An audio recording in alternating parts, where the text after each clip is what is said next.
this is an iHeart podcast. Guaranteed human.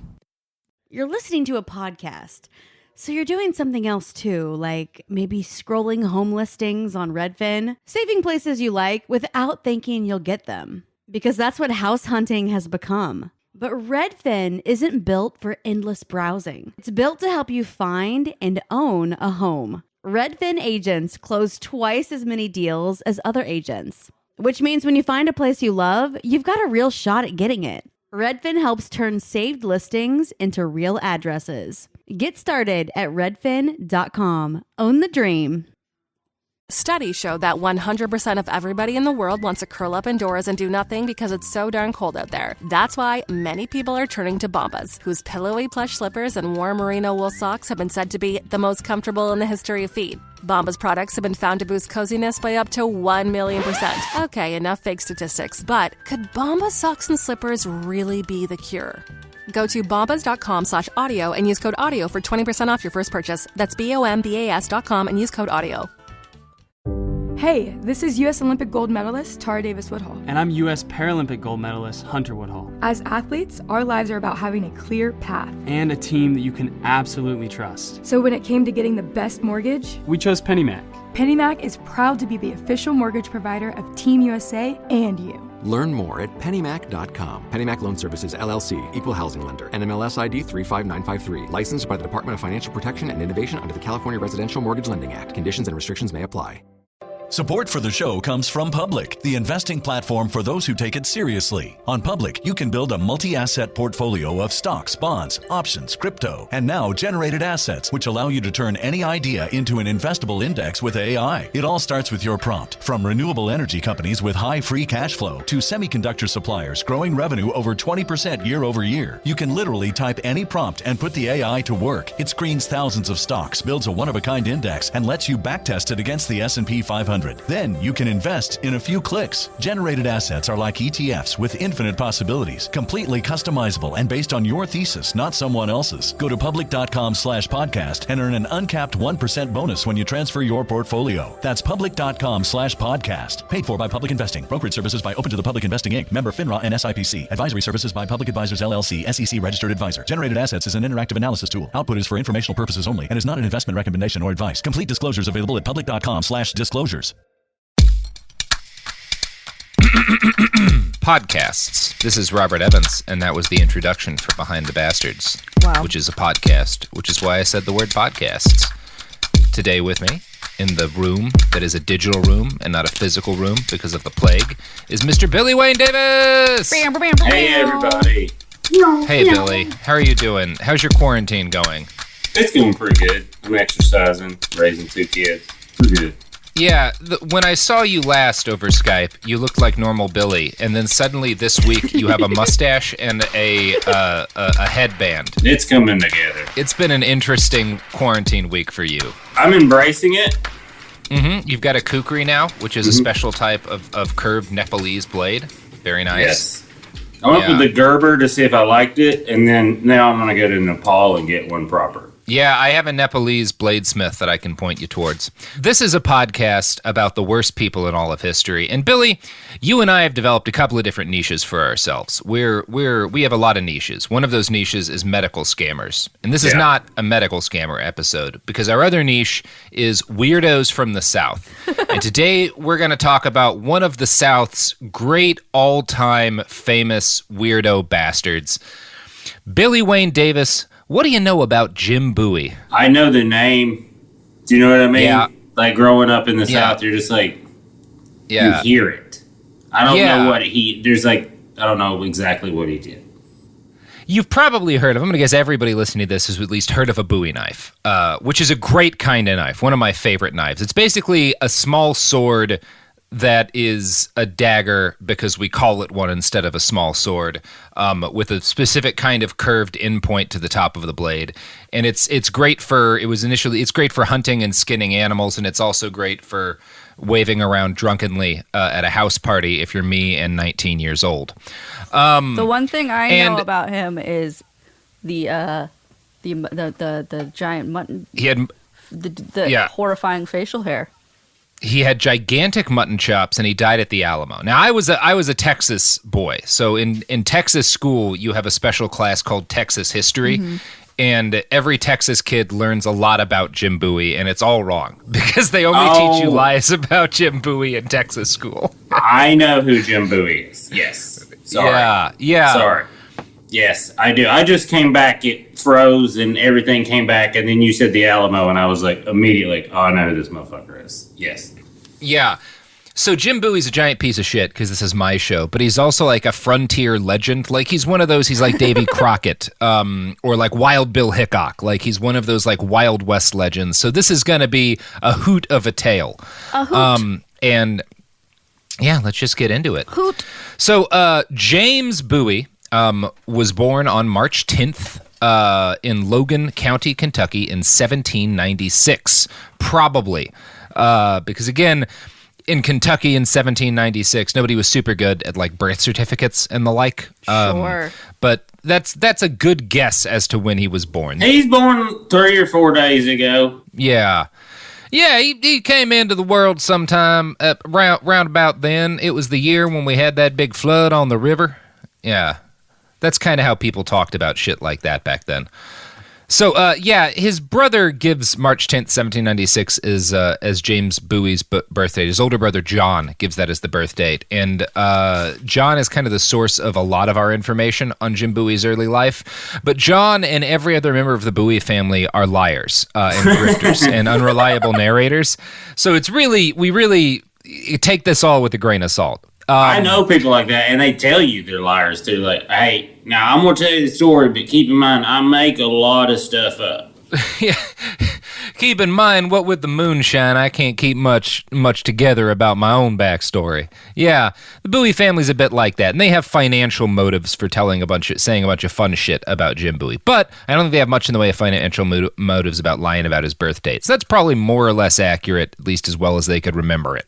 So, Jim was the ninth of 10 children born to Rezin, which I think was just so basically Rezin is how his dad's first name was spelled, and it was supposed to be reason, but they weren't great at spelling in Kentucky back in the 1700s, so they wrote it out as Rezin. So he was this, yeah. You know what? Not bad for modern Kentucky spelling. No, they're doing all right. They're doing right. You get the gist of it. So yeah, he was the son of Rezin Bowie and Elvie Bowie. And his parents came to the United States as part of a massive Scottish migration across Appalachia and into the Old South. Bleh. The Bowie family were basically the archetypal early white Americans, pioneers down to the core of their marrow. Rezin had a habit of moving onto wild land in the frontier, developing it by building homes and orchards and stuff. And then when other people would come in and move in around him, he would get angry because he didn't like being around other people. He wanted to be out in the middle of nowhere, and so he'd move somewhere else and start building a homestead again until civilization or whatever caught up with him. This was kind of like how Jim Bowie's dad liked to live. He's the first house flipper. Yeah, that's kind of what he's doing. He's like gentrifying. He's basically gentrifying like the woods. Yeah. But then he hates it, and he's got to like, yeah, you could call them early hipsters, but instead of like, you know, enjoying artist lofts and artisanal coffee houses, he liked fighting bears with machetes. Every time I civilize a place, these people show up. Mm-hmm. That's kind of Rezin's attitude. So the point I'm making is he wasn't just going about this to like make a home and a living for himself and his family. Like he needed to be at the bleeding edge of the frontier. And so Jim Bowie's early life as a child consisted of many moves. You know, they'd spend a couple of years somewhere, and then his father would grow frustrated by the fact that there were human beings within a half mile of them, and so they'd move somewhere else. I liked his dad. I realized it's like, these people.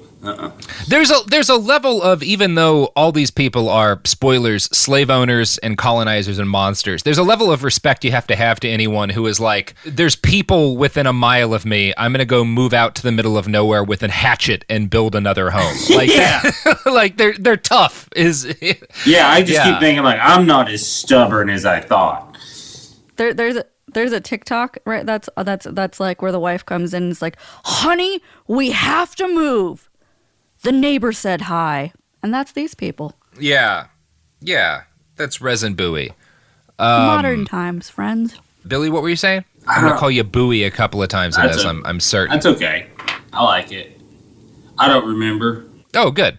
Fantastic. Well, so now the Bowie family, when Jim was young, tended to live, all the spots they would pick were along the Mississippi River. And they basically moved down the Mississippi as like people filled up the area above them. And moving day for the Bowie family meant they would build by hand a flat bottom boat, toss all of their shit onto it, and then sail down the Mississippi to find a new place to live. So that's what like the U-Haul of the day is. Well, yeah, you just wake up and you're like, oh shit, Dad's building a boat. Dad's making a boat, god damn it. Yeah. Now, Lil Jim Bowie's first memories probably would have been in the Twapity Township in what is now Missouri. And what was then still under French control and part of their New Madrid district. Now, the name Twapity came from the original inhabitants of the land, the Apple Creek Band of the Shawnee tribe. They'd been forced out by white men via unspeakable violence and disease, and young Jim would go on to spend much of his childhood playing in camps that they'd abandoned all throughout the forests and swamps around Twapity Township.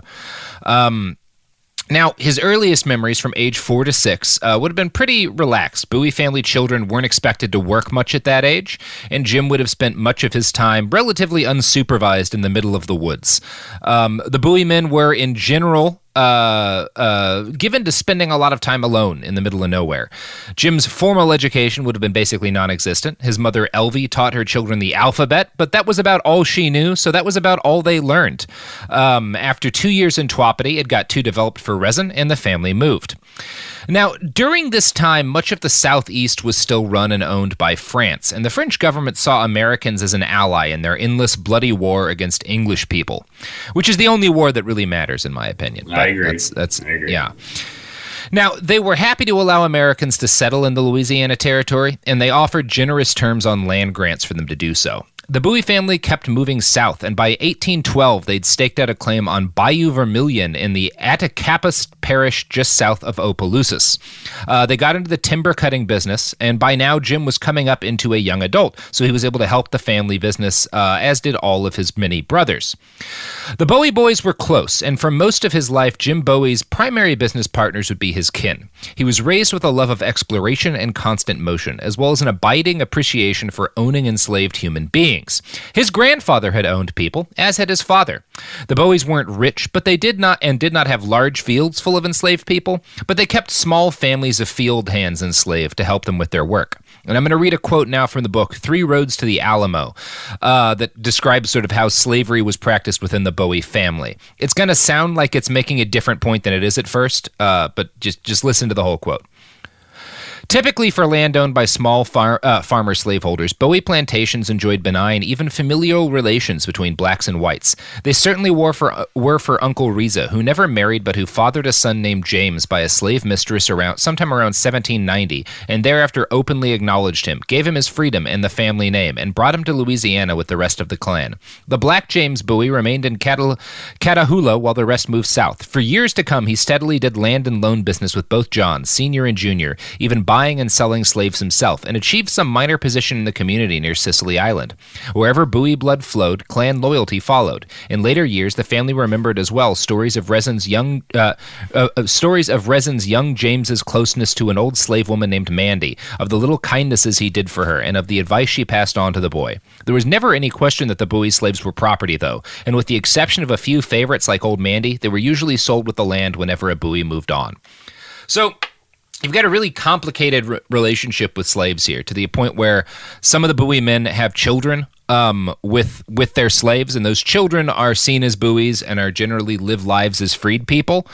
And you have like certain older slaves that are beloved and considered almost a part of the family, but also almost includes a lot of wiggle room. And as much as the Bowies pretended to have familial relations with their slaves, they sold them whenever they would move, because these people were in the end property to them. And this is kind of like, this is a pretty normal sort of master-slave relationship to exist in the era at the time, with among people who are moving a lot. Like we mainly talk about sort of the old plantation system, but that hadn't really gotten going in a big way at this point. And yeah, that's kind of how the Bowie family dealt with slavery. It's yeah, I don't know. It's weird. It sucks, but yeah, it was bad. It's very clear they viewed them as livestock. It's more messed up than even just that, though, because, you know, the Bowies were a close-knit family. You had a lot of different uncles and brothers all living together with their families, and when one of them would make another human being with a slave, that person was considered to be a Bowie and a member of the family. But that person's black cousins and you know, half brothers and stuff would be sold off as property. So it's really kind of weird to wrap your head around. I can't even really get into the head of the people who would comfortably do that, who could like recognize that like, well, this one's got my blood, so he's family and we're going to treat him like family. But these other people who are related to him but not to me, I'm just going to sell like a dishwasher. Yeah. It's really strange. It is like a weird flip of the coin in their head where they've made like, this is the line for us. It's bizarre. It is bizarre. Yeah, it's hard for me to get my head around in any way. And I should note here that because my longtime coworker is Soren Bowie, I'm going to regularly pronounce the Bowie name in a number of different ways, and it's going to frustrate people, and they can just deal with it. Yeah, deal with it, people. Yeah, it's just going to happen. Sorry. He's a human man. Yeah. So the Bowie family patriarch had to kill other human beings at least once while the Bowie boys were children. When the family moved to Louisiana, they found squatters on their land. A disagreement ensued, and Resin killed one of the squatters. Yeah. He was jailed. Yeah. And this was not uncommon because, like, land ownership was kind of a murky idea back then. Yeah. You know? Yeah, so was the idea of squatting, too, where you're just like, I'll see you in court. And you're like, you're not going to see me in court. Yeah, you're not going to see me in court. I'm just going to shoot you. You're just going to die right now. Yeah. Yeah. So Resin killed one of these squatters, and like it went to trial, and he got jailed in the wake of the fight while they were waiting for a trial. And his wife actually got a bunch of guns together and one of her slaves and busted him out of jail. So this would have been a pretty early memory of Jim's Bowie, is his like mom and one of their slaves busting their dad out of jail for murdering a guy. Yeah. So that's cool. Well, that puts an imprint on your foundation as a person, I think. Yeah, that the law is something that you can manipulate via having enough guns. Yeah, if you're smart. I think would have been. Yeah. So Jim's older brother, also named Resin, left home to go have dangerous adventures when he was about 19, and this was desperately hard for young Jim because he was very close to his brother. A few years later, when the War of 1812 came to Louisiana, Jim was finally old enough to follow Resin when he enlisted. James, another one of the Bowie brothers, described Resin Jr. as a perfect rowdy, and Jim himself was noted to be even wilder and even less thoughtful than his older brother. They were both very excited for their chance to go off and kill English people. Tragically, they arrived too late. The war ended without them having to fire a shot. The Bowie brothers were still in the militia, though, and they remained in it for a couple of months after the battle, taking on boring patrol duties and spending their off-duty time in the city of New Orleans. Eventually, just in case we get to shoot somebody, we'll hang out for a couple more months, just in case. Yeah. That's basically what happens. But they don't get a chance to shoot anybody, and they muster out with about $21 each for their troubles. So, yeah, that's kind of, Jim's a man now. Like he doesn't get his chance to murder anybody, but he's got $21 in his pocket. He's like 17 years old. That's as much of an adulthood as you get at that period in time. This is his high school graduation. And in New Orleans, that's a good place to be, 17 with a pocket full of money. That is a good place to be, then and now. Well, no, not now, because of the coronavirus. No, but then for sure. Yeah. So Jim was frustrated at the fact that his war experience hadn't ended with him getting to shoot anybody. But he also, it was exciting still. He got to do some patrols and stuff as part of the militia. He got to get wasted in New Orleans. And his taste of being out in the world made it impossible for him to return home.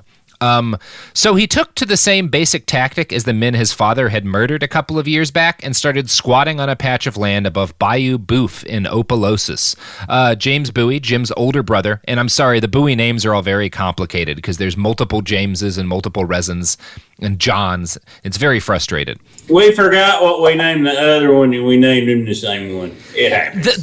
The feeling you get from the Bowie brothers' names is that the parents were expecting most of them to die, and then they didn't, because the Bowies tended to be pretty tough, and so you wind up with a bunch of kids who have the same fucking name. I don't know, name James again. I don't give a shit. Yeah, we didn't expect as many of them would make it to 18 as did. I gotta make a boat. There's people over here. Yeah. So, James Bowie, another one of Jim Bowie's older brothers, would later describe 18-year-old Jim Bowie this way. Quote, John Bowie. I was like, Jim's older. Jesus, I'm sorry. The Bowie names are so fucking complicated. Do they all? How many siblings does he have? Do they all have weird? He has 10. He has 10 brothers. He does. Are they all Jim, John, it sucks. Joe? Jim, John. Right? There's a couple. There's a Resin in there. Yeah, cool. Resin Jr. Cool. It's very frustrating. But Jim Bowie's older brother would later describe Jim at 18 this way. Quote, he was young, proud, poor, and ambitious, without any rich family connections or influential friends to aid him in the battle of life.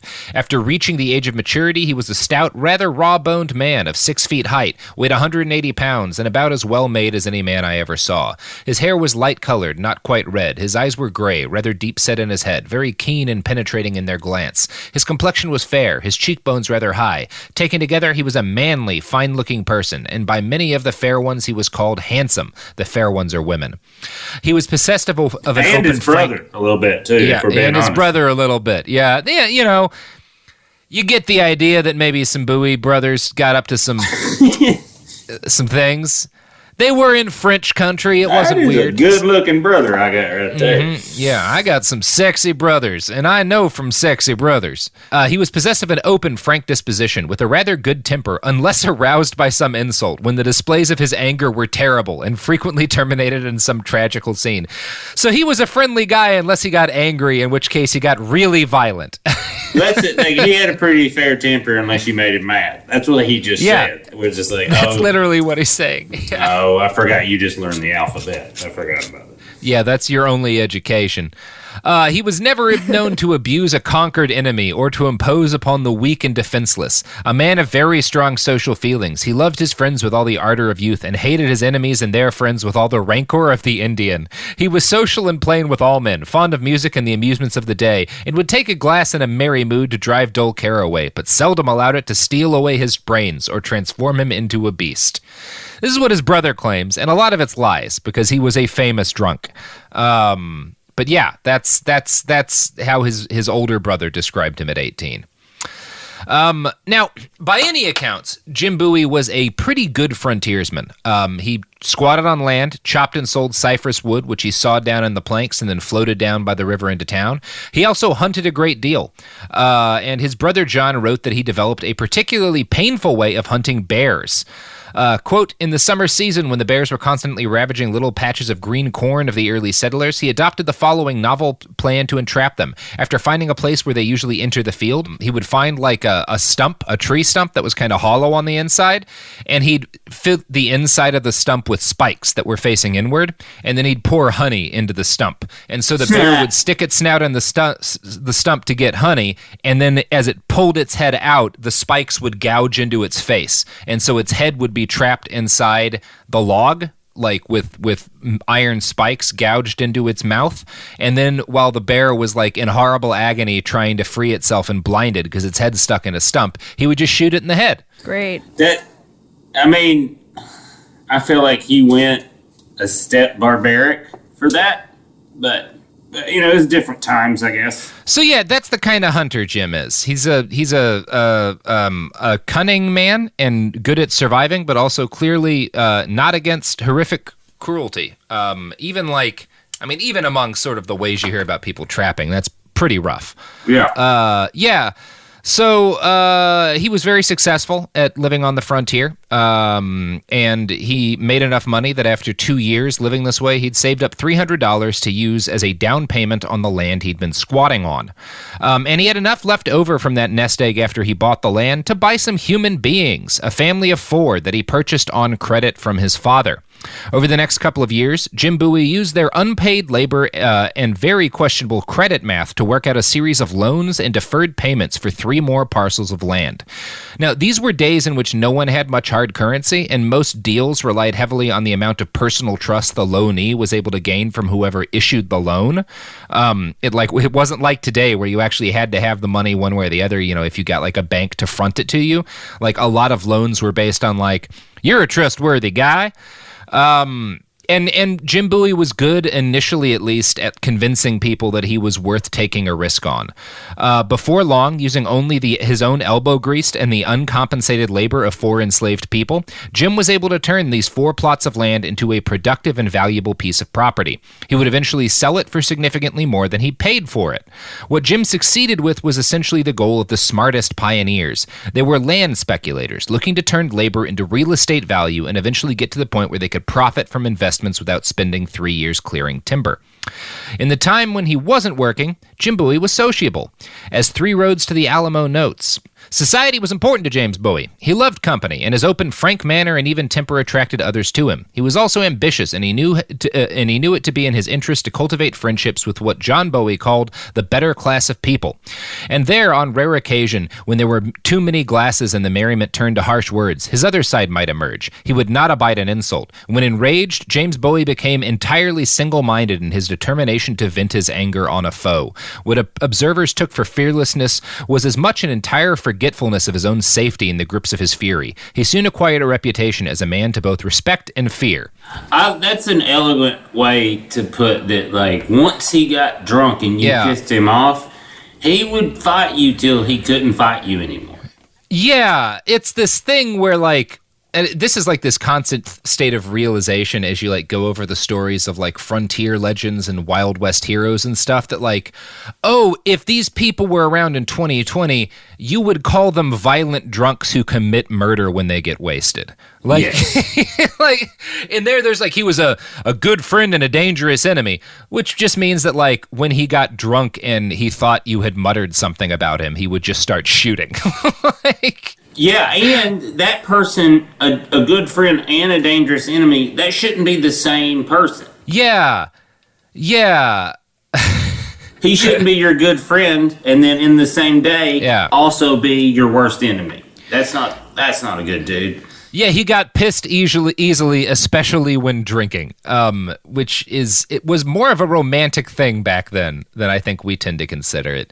It's fun. Yeah, we didn't have terms like violent alcoholic back then. Instead, you were just known as being rambunctious and a man to respect and fear. Like, that's what you called a guy who was really good with a gun and got drunk and angry too often. There's that guy that's going to kill us. He's so funny. He's so funny. I really respect his ability to murder people when he's wasted. I like that we don't know what he's going to do ever. That's my favorite part about him. I like how unpredictable he is with that 6-gun he always carries. Yeah. And also how talented he is at using it. That part mixed in with the unpredictable is awesome. Yeah, it's so good. Robert, you know what else is so good? I was going to say, you know what also is unpredictable with a handgun? Sure. Let's go with that. The sponsors of this podcast. You can never predict what they'll do with their guns. That's how we vet all of our sponsors, is their unpredictability with a firearm. We just throw one at them, see what happens. You can never predict it. Here's a product. You've never been one to settle. Stand down or stand still. You're a lifelong learner, energized by excellence. There's a fire inside you can't ignore. You've got competition to outrun, momentum to build on, and your own high standards to meet. Stop now? Not a chance. At Capella University, we help you catch what you're chasing, because you've always had the drive. Now, go earn the degree. Capella University. What can't you do? Visit capella.edu to learn more. Hi, I'm Cindy Crawford, and I'm the founder of Meaningful Beauty. Well, I don't know about you, but I never liked being told, oh, wow, you look so good for your age. Why even bother saying that? Why don't you just say you look great at any age, every age? That's what Meaningful Beauty is all about. We create products that make you feel confident in your skin at the age you are now. Meaningful Beauty. Beautiful skin at every age. Learn more at meaningfulbeauty.com. Support for the show comes from Public, the investing platform for those who take it seriously. On Public, you can build a multi-asset portfolio of stocks, bonds, options, crypto, and now generated assets, which allow you to turn any idea into an investable index with AI. It all starts with your prompt. From renewable energy companies with high free cash flow to semiconductor suppliers growing revenue over 20% year over year, you can literally type any prompt and put the AI to work. It screens thousands of stocks, builds a one-of-a-kind index, and lets you backtest it against the S&P 500. Then you can invest in a few clicks. Generated assets are like ETFs with infinite possibilities, completely customizable and based on your thesis, not someone else's. Go to public.com/podcast and earn an uncapped 1% bonus when you transfer your portfolio. That's public.com/podcast. Paid for by Public Investing. Brokerage services by Open to the Public Investing Inc. Member FINRA and SIPC. Advisory services by Public Advisors LLC, SEC registered advisor. Generated assets is an interactive analysis tool. Output is for informational purposes only and is not an investment recommendation or advice. Complete disclosures available at public.com/disclosures. This is Jacob Goldstein from What's Your Problem? Business software is expensive, and when you buy software from lots of different companies, it's not only expensive, it gets confusing, slow to use, hard to integrate. Odoo solves that because all Odoo software is connected on a single affordable platform. Save money without missing out on the features you need. Odoo has no hidden costs and no limit on features or data. Odoo has over 60 apps available for any needs your business might have, all at no additional charge. Everything from websites to sales to inventory to accounting, all linked and talking to each other. Check out Odoo at odoo.com. That's odoo.com. All right, we are back, and we're talking about Jim Bowie. So, back during his brief time in the militia, Jim had been in near contact with a guy named Dr. James Long, a surgeon who'd served in the Battle of New Orleans and was pretty well known by the excitable and heavily armed men of Louisiana. In the summer of 1819, Long began making plans to invade Texas. Now, then, as in today, Texas was a violent and lawless wasteland. Mexico was ostensibly in charge, but they weren't great at being in charge. And the United States had only recently yielded her claim over Texas in the Adams-Onis Treaty. If we're being honest, Mexico is still in charge of large swaths of Texas. Yeah, but they're still not good at it. No one's really ever been good at being in charge of Texas, which is part. Yeah. It's a lot of Texas's charm and a lot of what makes Texas such a bad place to be. So you think one person's going to tell all these dickheads what to do? Okay. No. They don't even listen to each other. They're not going to listen to you. Yeah. Everyone voted? Okay. Yeah, it's just like people talk about Austin being the capital of Texas. The capital of Texas has always been whatever the most men with guns in a given part of Texas want the law to be. It's just how it works. Yeah. A lot of Southern white dudes weren't happy that the U.S. had kind of backed off on attempting to take over Texas. And mainly this was because they wanted to take over a bunch of Texas for themselves, because other parts of the Southeast were kind of filling up. So this Dr. James Long started putting together a crude militia of what you would either call freedom fighters or violent extremists, depending on, their complexion and your complexion and how you feel about complexions in general. And there were about 75 of these guys. And their plan was to launch an expedition through the territory and claim it for the United States. They marched through Louisiana on their way over, and Jim Bowie could not resist the urge to get into a series of gunfights and maybe also get rich. So he signed up along the way. Wait, we're going where? Sure, I'll go with you. Sure. You need a violent guy? I'm a violent guy. I'm really bummed that I didn't get into more gunfights when the war happened. I would love a chance to do that again. I never shot over that way before. Yeah, so by the time Long reached Nacogdoches, one of the 3 or 4 towns in Texas that every Texan elementary student learns how to spell, it was late June, and Long and his men declared a new government and started proclaiming laws. Now, as a general rule, when white folks with guns in the middle of nowhere started announcing laws in this period of time, one of two things would happen. 1 would be a violent shit show, and 2 would be the United States of America. Unfortunately, that had already happened, and so this turned into a violent shit show. So Long knew that his 300 men or so wouldn't be much of a match for the entire Mexican army, so he attempted to draw more filibusters down by offering them land at $1 an acre, which was a pretty good price. And so for a couple of months, he succeeded in drawing in a few hundred guys who wanted very cheap land. And Jim Bowie was immediately one of the most popular of these filibusters, mainly because he was really good at getting into gunfights, which happened pretty regularly during this period of time. And the various fights that Jim got into around now would have been his first taste of Mortal Kombat. But it was pretty obvious that Long was outmanned and outclassed by the Spanish authorities, and by October of 1819, they'd driven him and his men out of Nacogdoches.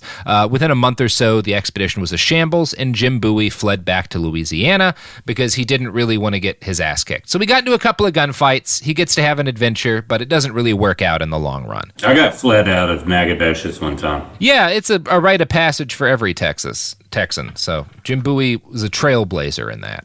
Got hammered, and they were like, you need to leave town. I was like, that makes sense. Now, this would not be the last time that James Bowie would try and fail to conquer Texas.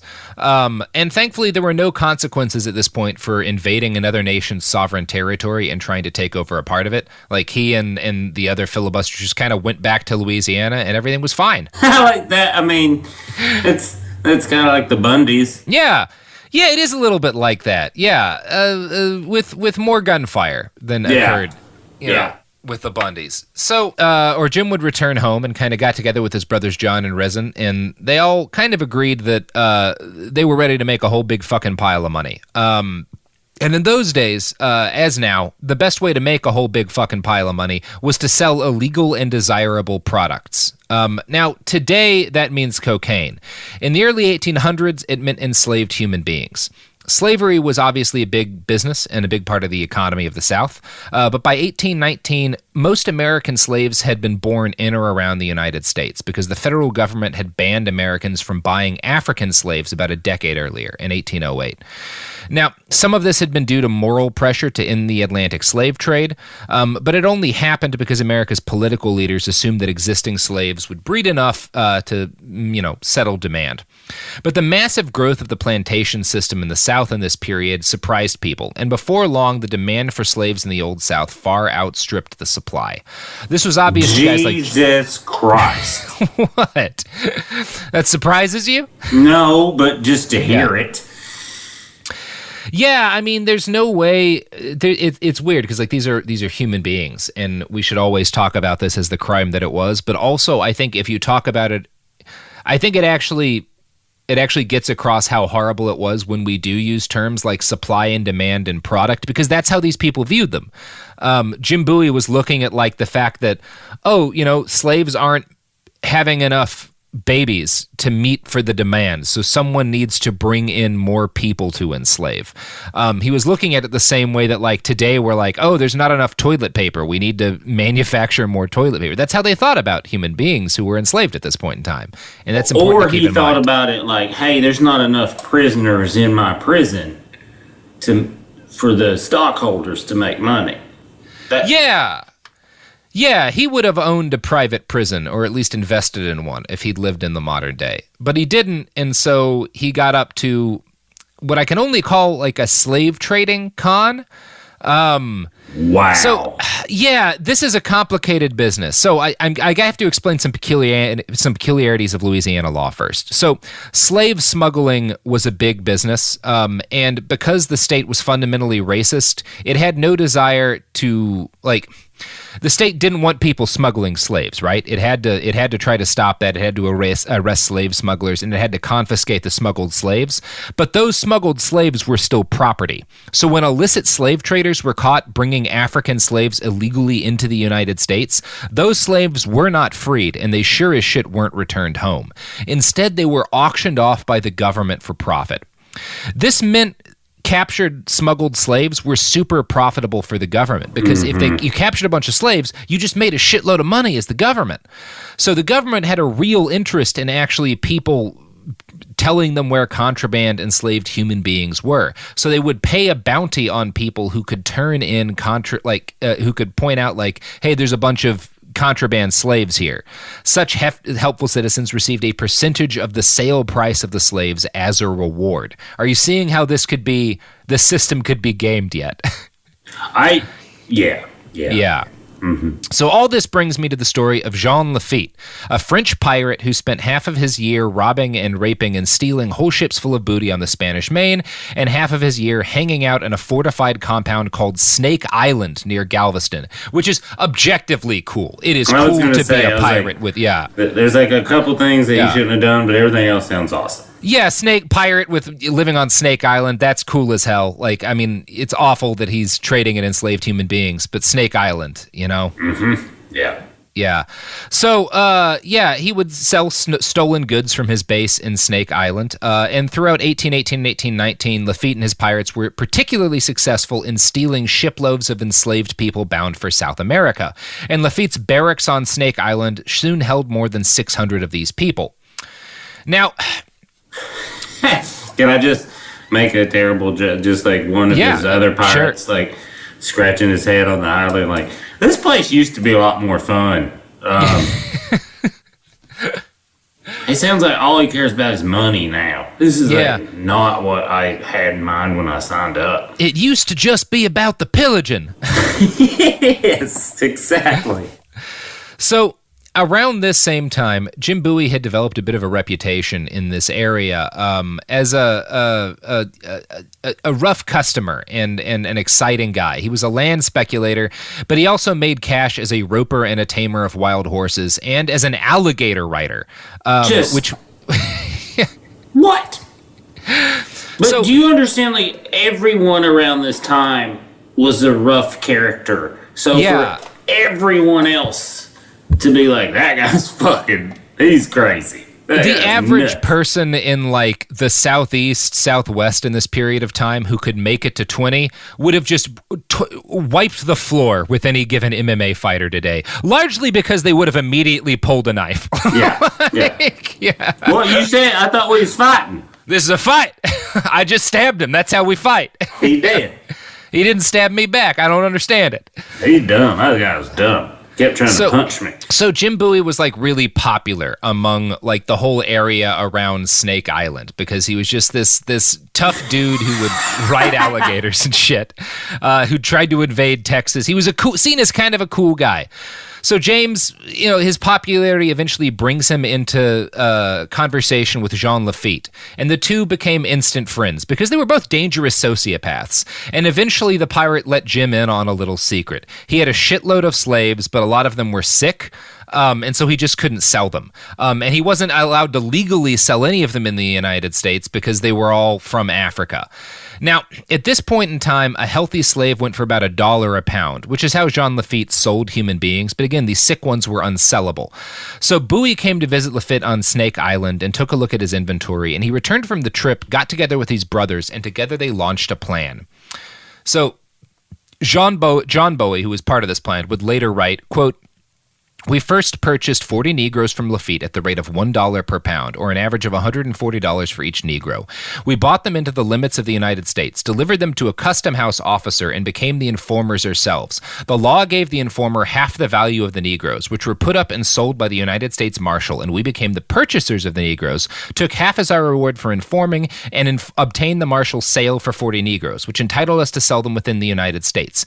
We continued to follow this business until we made $65,000. So you see what the scam is here, Billy. They're buying slaves that are illegal to bring into the United States from their pirate friend Jean Lafitte. And then they turn the slaves in to the government and say, we caught these illegal slaves being smuggled in. And the reward the government gave them was half the value of the slaves. And then the government would auction off the slaves, and they would buy the slaves at auction and basically get subsidized for the price of the slaves because they'd get, half of the value of them as a reward. And then once they bought the slaves at auction, they would be legal slaves in the United States, and they could go on and sell them to other people. And it also worked because Lafitte, a lot of his slaves were elderly and old and sick. And so nobody was going to buy them from the pirate, but they would buy the slaves, turn them into the United States, and get half of the value because they were valued by weight. They'd still get money for these slaves that were actually valueless slaves, and then the government would just be stuck with them. So, like, yeah, it was this was like the slavery con that Jim Bowie made his fortune in. Wow. Yeah. It's like robbing drug dealers, but worse. Because you're still a terrible person. Yeah, I don't even really have a word for it, but like slavery is one of the worst things a human being can do, but in this time it was legal. And so they found a way to take this horrible legal thing and also break the law while doing it. Like it's Yeah, we're doing slavery, but shady. Yeah. What is that? How did you do that? Yeah. It's a gift. Now, Billy, you know who won't illegally commit tax fraud by sneakily importing slaves in and then turning them into the customs officers in order to take advantage in a loophole in the law? You know who won't do that, Billy? I don't want to guess. The products and services that support this podcast. You've never been one to settle. Stand down or stand still. You're a lifelong learner, energized by excellence. There's a fire inside you can't ignore. You've got competition to outrun, momentum to build on, and your own high standards to meet. Stop now? Not a chance. At Capella University, we help you catch what you're chasing because you've always had the drive. Now, go earn the degree. Capella University. What can't you do? Visit capella.edu to learn more. Hi, I'm Cindy Crawford, and I'm the founder of Meaningful Beauty. Well, I don't know about you, but I never liked being told, oh, wow, you look so good for your age. Like, why even bother saying that? Why don't you just say you look great at any age, every age? That's what Meaningful Beauty is all about. We create products that make you feel confident in your skin at the age you are now. Meaningful Beauty. Beautiful skin at every age. Learn more at meaningfulbeauty.com. Support for the show comes from Public, the investing platform for those who take it seriously. On Public, you can build a multi-asset portfolio of stocks, bonds, options, crypto, and now generated assets, which allow you to turn any idea into an investable index with AI. It all starts with your prompt. From renewable energy companies with high free cash flow to semiconductor suppliers growing revenue over 20% year over year, you can literally type any prompt and put the AI to work. It screens thousands of stocks, builds a one-of-a-kind index, and lets you backtest it against the S&P 500. Then you can invest in a few clicks. Generated assets are like ETFs with infinite possibilities, completely customizable and based on your thesis, not someone else's. Go to public.com/podcast and earn an uncapped 1% bonus when you transfer your portfolio. That's public.com/podcast. Paid for by Public Investing. Brokerage services by Open to the Public Investing Inc. Member FINRA and SIPC. Advisory services by Public Advisors LLC, SEC registered advisor. Generated assets is an interactive analysis tool. Output is for informational purposes only and is not an investment recommendation or advice. Complete disclosures available at public.com/disclosures. This is Jacob Goldstein from What's Your Problem? Business software is expensive, and when you buy software from lots of different companies, it's not only expensive, it gets confusing, slow to use, hard to integrate. Odoo solves that because all Odoo software is connected on a single affordable platform. Save money without missing out on the features you need. Odoo has no hidden costs and no limit on features or data. Odoo has over 60 apps available for any needs your business might have, all at no additional charge. Everything from websites to sales to inventory to accounting, all linked and talking to each other. Check out Odoo at odoo.com. That's odoo.com. So we're back. So the Bowie boys spent months engaging in this business of buying slaves from a pirate, taking them into the United States, smuggling them in, and then turning them into the government. And true to form, Jim Bowie had the most personally violent task of the whole enterprise. And I'm going to quote now from William C. Davis's book, 3 Roads to the Alamo. Quote, James himself did the most dangerous work of conveying the contrabands through the swamps and bayous, bringing them in lots of 40 at a time, as many as 1 or 2 men could handle. Although the blacks were chained, Bowie found little need for fetters. The frightened Africans knew nothing of the country and had nowhere to go, while they were told enough of alligators, snakes, and hostile natives to know that safety, if not happiness, lay with the Bowies. On one trip, a few slaves may have escaped, not to be found again, but for the rest, James Bowie felt secure that they would not run. He even told Lafitte on one of his visits to Campeche that he rarely lost a slave because he was armed and he knew they feared him. Instilling fear in others was something James Bowie did with ease. It sounds like not with ease, like with pride. With pride, yeah. Yeah, he's like, no, I have this gift that I'll kill you. Yeah. I'm really good at scaring chained up people with a gun as I lead them through unfamiliar territory. Because they look at me and without question they know that I will murder them. Mm-hmm. Yeah, I don't give a shit. It means nothing to me. It's like blinking. Yeah. Yeah, and people tell me it's a gift, but it's just who I am.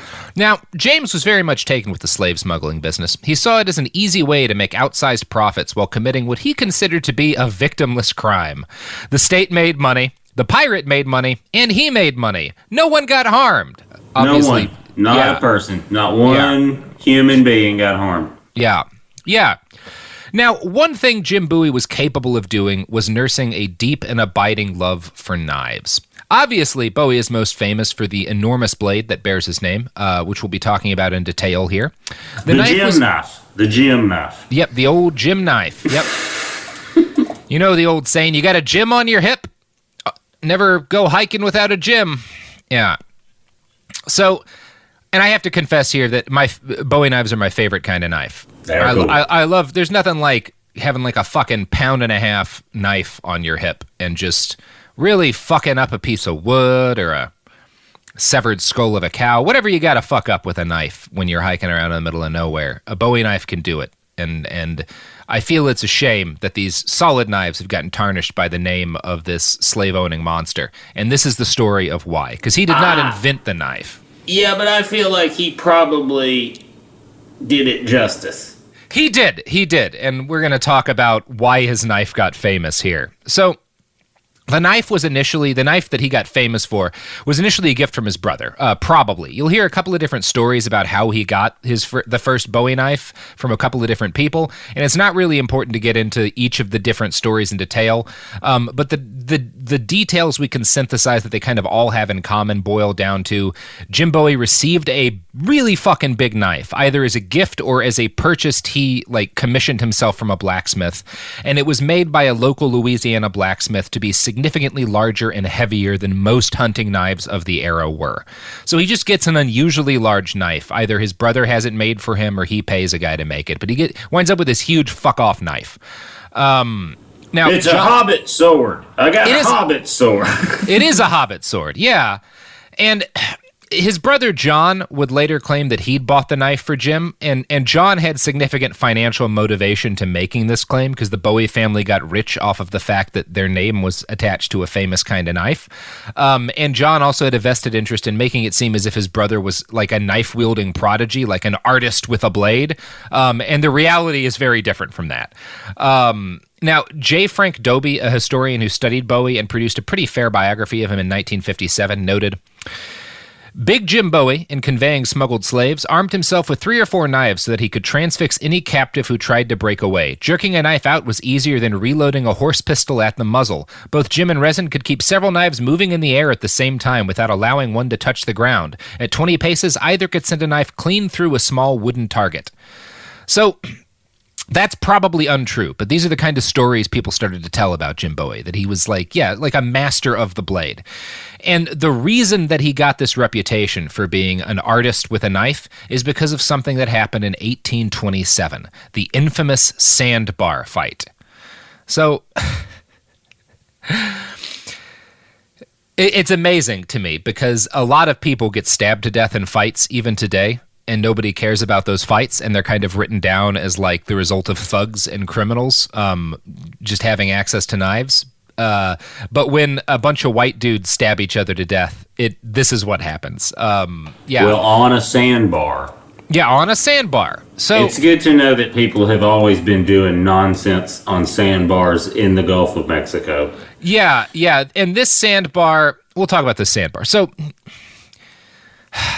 Jim spent most of the 1820s engaging in a series of land cons in Arkansas. And basically, he had committed dozens of acts of fraud and basically sold people land and or as they call it to this day in Arkansas, business. Yeah. He would sell people land that he didn't have any right to and then take their money and fuck off.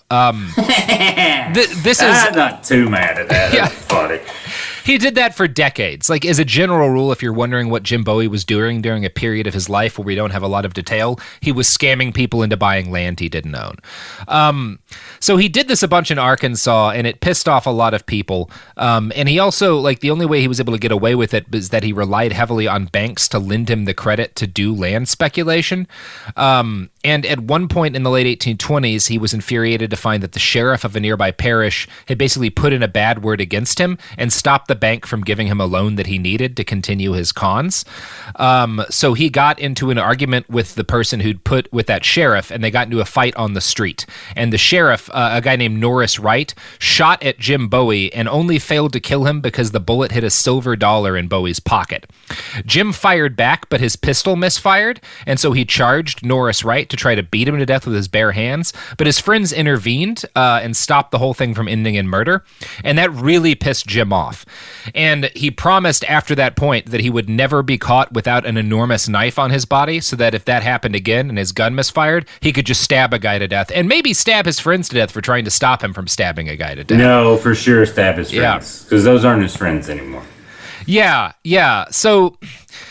yeah, it did not take long for Jim Bowie to find an occasion to use his giant fuck-off knife to stab a man. So the sandbar fight is really romanticized in Texas history, although it didn't happen in Texas, but it involves Jim Bowie, and so we all learned about it. And the short of it is that Bowie wound up on one side of a formal duel, which was held on a sandbar between Louisiana and Mississippi. Dueling was actually illegal in both states, and because the sandbar wasn't really in either state, it was a popular place for men to get together with their friends and try to murder other men. And they later used that same loophole for gambling. Yes. Yeah, it's the same basic idea. Now, one of the fun things about the sandbar duel is that no one really has a good explanation as to why it started. There were two different camps. One camp was focused around two brothers named Wells and their friends, including Jim Bowie.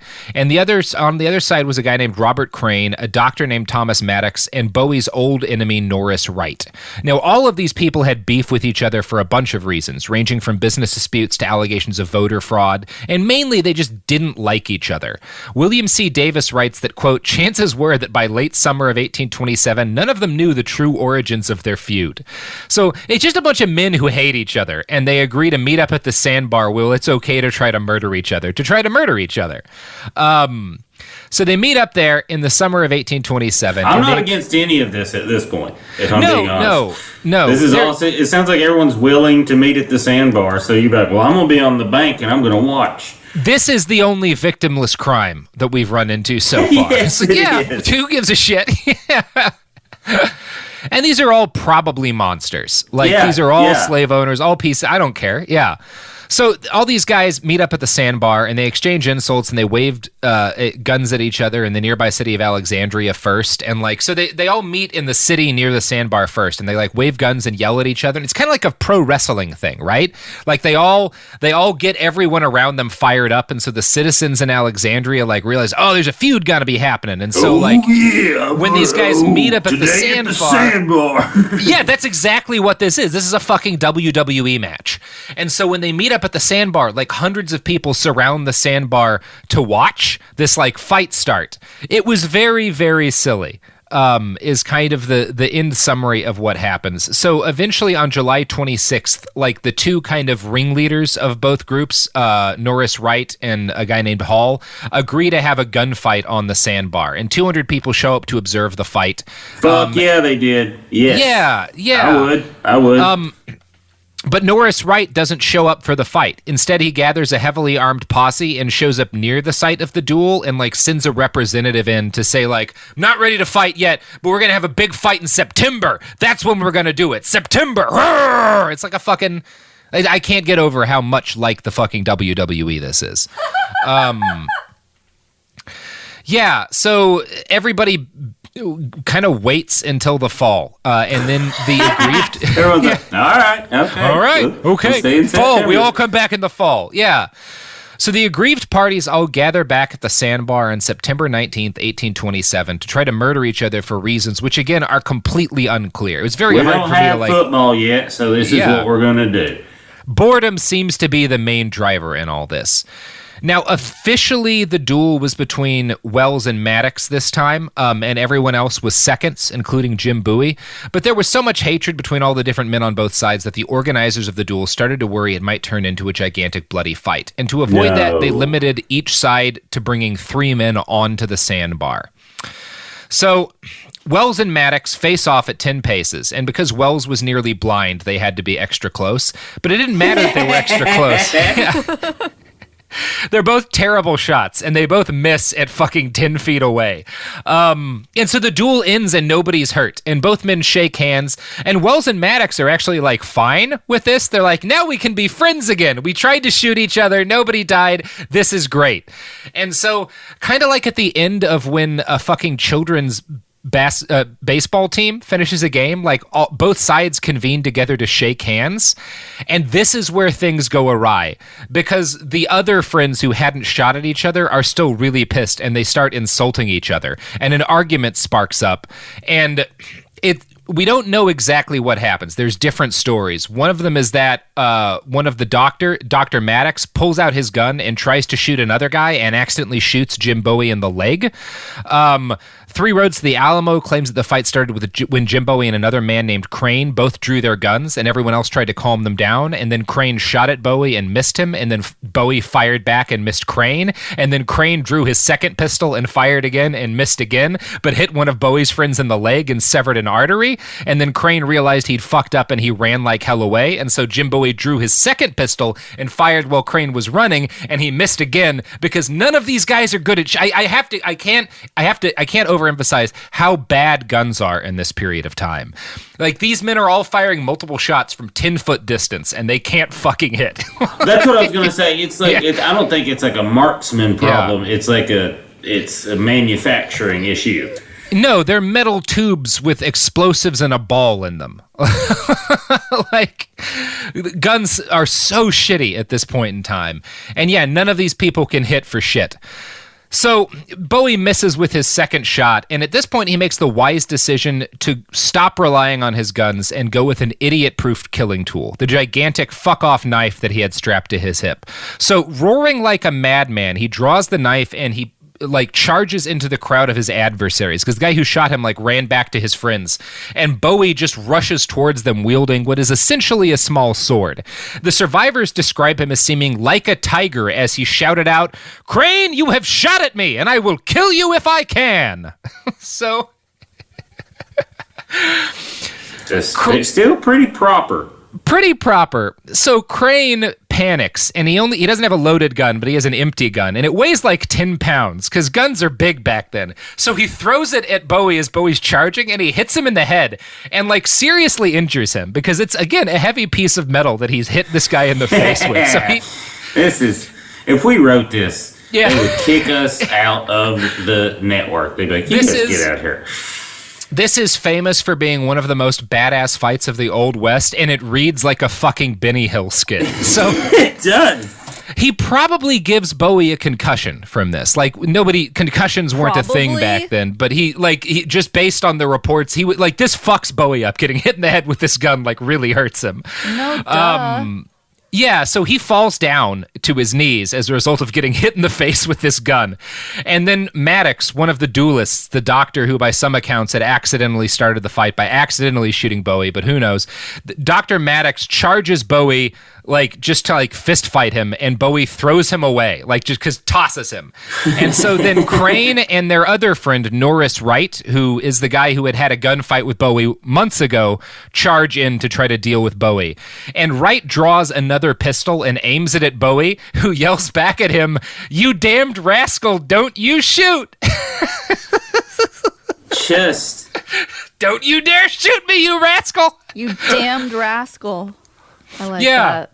He swore. That's a cool line. He was mad. Norris Wright like stands there with a gun pointed at Bowie, and the two shout at each other for a while until one of Bowie's friends runs up and hands Jim a gun. And both men fire at each other at point blank range, and of course, both miss again. Oh my God. Now their hands hurt. Yeah, they're so bad at shooting each other. So Wright pulls his second pistol, and Bowie yells at him to shoot and be damned. And Wright shoots again, and of course, he misses a second time. Wow. Now, at this point, one of the few not dangerously unhinged men present, a guy named Denny, runs up in between Bowie and Wright and pleads with Bowie, "This must be stopped, sir. This must be stopped." He's just like, "Please, for the love of God, stop fighting." And he puts a hand on Bowie's chest just as Wright draws a third pistol and fires again and hits. So he finally did hit somebody. The ball passes directly through Denny's hand and it into Jim Bowie's lung. And with a concussion and a bullet in their lung, most men probably would have stopped fighting. But as one of Jim Bowie's friends later noted, if there ever lived a man who never felt the sensation of fear, it was James Bowie. It was his habit to settle all difficulties without regard to time or place, and it was the same whether he met one or many enemies. So Jim Bowie, bullet in his lung and a fucking concussion, charges Norris Wright, waving a gigantic knife. He got about 15 feet when two of Wright's friends arrived with fresh guns and opened fire. One bullet hit Jim Bowie in the thigh and took him down again. Now, Wright had been running away from the madman with the sword, but as soon as Bowie dropped, Norris Wright whipped out a sword cane and charged him again. Now, the guy who'd shot Bowie in the thigh also pulled out a sword cane, and the two just start stabbing Jim Bowie to death a bunch. So the next moment in this fight is the one that would earn the name Bowie knife a proud place in the long history of human fighting implements. Shot through the lung and the thigh, probably concussed, and repeatedly stabbed with sword canes, Bowie draws his giant knife again and fights off both men's sword canes, parrying their jabs with his mighty dagger. He gashed both of them repeatedly on the hands and the arms. In response, they stab him through the hands and the wrist. I'm going to quote now from William C. Davis's book on how the fight ended. Quote, Bowie got himself up to a sitting position. Then in one lunge, he reached up to grab Norris Wright by the collar, and as Wright tried to straighten himself, he inadvertently helped raise Bowie to a near standing position. As Bowie later told the story to Resin and their friend, he said in Wright's ear, "Now, Major, you die." With a single savage thrust, he drove the knife through Wright's chest, boasting afterwards that he twisted it to cut his heartstrings. Well, that's not how that works, but yeah, he guts him is how most people relate it. Is he pulls this guy down while being stabbed and just opens his belly with his gigantic sword knife. And yeah, kills the shit out of him. Yeah, so Jim Bowie passes out immediately after stabbing Norris Wright to death, and the attending physician who observed him after this found a gash on his forehead, 7 stab wounds, and 2 bullet wounds. They all kind of assumed he was going to die of his injuries, but he didn't, and over the next 2 months, Jim Bowie gradually recovered from his many injuries. Meanwhile, the story of how he stabbed a dude to death became national news. So, most duels were all, like, regional stories, and it wasn't uncommon for people to die in them, but the sandbar fight became legend for one reason: Jim Bowie. Davis writes that in typical frontier fights, quote, the real fighters risked themselves only when they seemed to have the advantage and happily ran to cover otherwise. But Bowie, impelled by the rage that blinded him to fear or self-protection, stood his ground and simply kept fighting. That was the sort of thing that turned brutal, pointless brawling into legend. Yeah. I mean, so he does. Mm-hmm. Because you're not human anymore. Yeah, it's totally human to, like, stand in front of another guy and you both shoot at each other and one of you dies and one of you doesn't. What Bowie does is, like, Yeah, he's like a fucking superhero because he survives this, and because he goes so fucking far beyond what any rational person would do in the era. Well, so and then there's also probably, he's not the guy that, like, afterwards, while he's, like, healing, he's also not the kind of guy who's like, I got carried away, you guys. No, he was just like, yeah, come at me again. And you're like, okay, dude, you gotta chill out. And that's exactly what happened. So newspapers write huge spreads about the sandbar fight. And of course, they exaggerate everything that happens in it. And people around America start talking about Jim Bowie. And Bowie's canny enough to lean into the legend. So he spent weeks bedridden, like from gunshot wounds. But he would invite reporters in to talk to him. And he would tell all of them the story of the fight. And he would always have his knife strapped to his chest while he was in his sickbed, so he could show it off to reporters and the steady stream of well-wishers who came by to talk to him. So the Bowie knife becomes incredibly famous as a result of this. And suddenly, like, every guy who wants to feel like a badass has to have a Bowie knife. And I found a fun write-up on sort of the spread of the Bowie knife in the wake of this by a site called The History Bandits. And it does a pretty good job of tracing how Jim and all of his brothers capitalized on the fame of the family knife. Quote, the Bowie family quickly made efforts to actively link the Bowie name with the famous knife's design and quality. Bowie's older brother, Resin, who had allegedly given Jim his blade before the sandbar incident, began promoting similar knives, which he advertised more trustworthy in the hands of a strong man than a pistol, which, given the fact that everyone missed at the duel, is not necessarily inaccurate. Yeah, it's pretty accurate at the time, I think. Yeah. Within months of the incident, the name of Bowie was forever linked with the large hilted knives of the southern backcountry. As the story of Jim Bowie's feats with his knife spread, blacksmiths across the country began to receive requests from customers to make them a knife like Bowie's. As far afield as England, the Bowie knife became a novelty in knife shops, and Easterners of the United States purchased Bowie knives as a symbol of the frontier. Even backwoodsmen who were used to such knives adopted the new terminology of the 1830s and requested Bowie knives by name at smithies from St. Louis to the Mexican border. The Red River Herald of Nacogdoches, Louisiana, claimed that with hyperbole that all the steel in the country, it seemed, had immediately been converted into Bowie knives. By 1830, the Bowie knife became a staple at forgeries across the American continent. So that's cool. Yeah. Cool it's also and good. Yeah. It's reassuring that America's always kind of been like this. Yeah, it's fun. The write-up I found on this actually compares the Bowie brothers in particular to Bear Grylls, because Bear Grylls has like an incredibly popular series of knives made just based off the fact that he's good at being in the woods and has been on camera like using, camping knives and stuff. So like the knife companies like Gerber are like, hey, what if we made a knife and stick your name on it? And sure enough, now they're incredibly popular. You can find them in any outdoorsman store, and they're not bad knives. I don't like the hilts very much, but whatever. So in the Bowie, like what I find interesting about this write-up is that they kind of make the point that like the Bowie family is the first in that line. Like they do basically what Bear Grylls has done. They create a brand with their family name for giant fuck off knives. That's kind of neat. The Duck dudes too. Yeah, like Duck Dynasty. This is like the very first time that happened in American history, right? The Bowie family definitely has some powerful Duck Dynasty energy to it. Well, it's the same area too. Yeah, and it is the same area. They might in fact be related. Well, yes. There's not a lot of people down there because they kept killing each other. Yeah. So, yeah, Jim Bowie, slave trader, land con artist, and guy who stabbed a person to death becomes a celebrity, mainly for stabbing a person to death.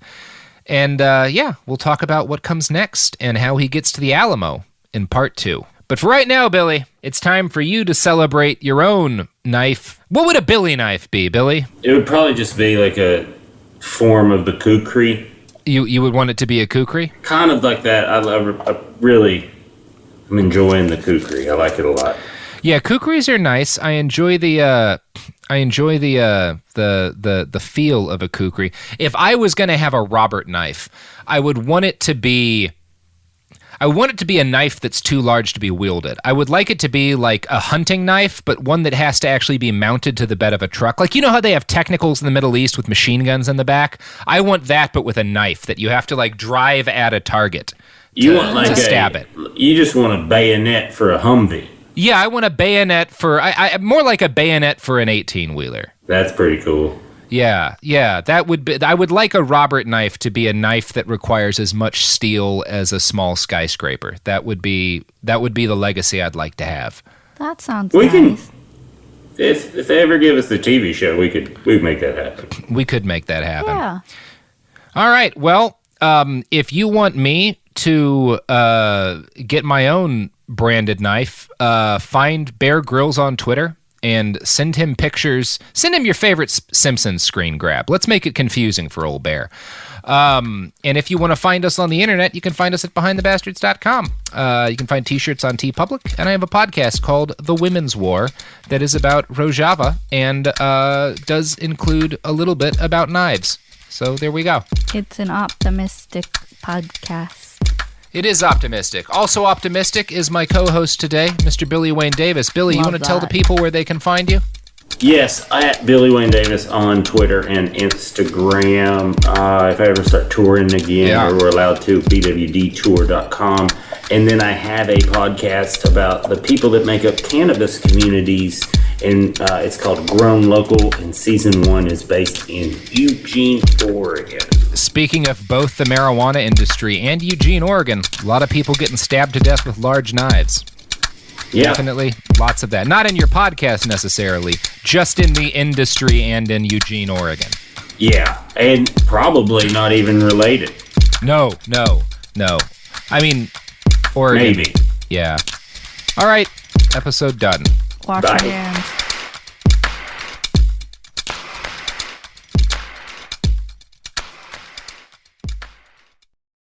A BetterHelp ad.